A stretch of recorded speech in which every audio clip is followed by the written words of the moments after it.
2 John 1:6 says, "And this is love, that we walk in obedience to his commands. As you have heard from the beginning, his command is that you walk in love.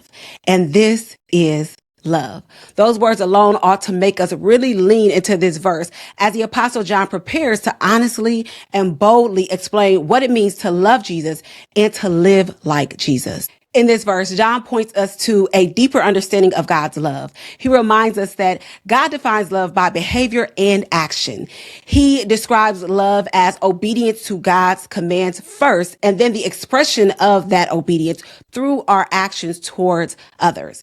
Now, I want you to notice something important here. The upward love towards God comes before the outward love towards others. However, the outward often reveals what's happening upward, which is why John is even having this conversation with who many scholars believe was a local church and its members. He was reminding them that how they were treating their fellow brothers and sisters was revealing their love towards God.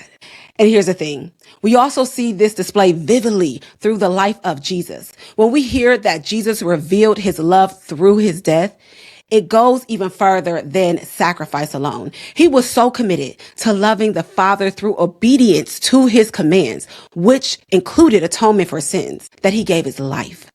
That act of love extended to us, but started with his upward response first. Jesus displayed that the law of love is revealed through perfect obedience. This demonstration set the standard for us to live by. That's why John can say so confidently, "And this is love."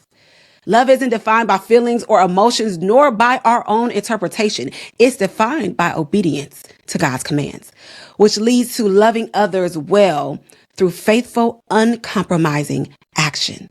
So today, let's examine our hearts and ask God to help us to love him the way he intended.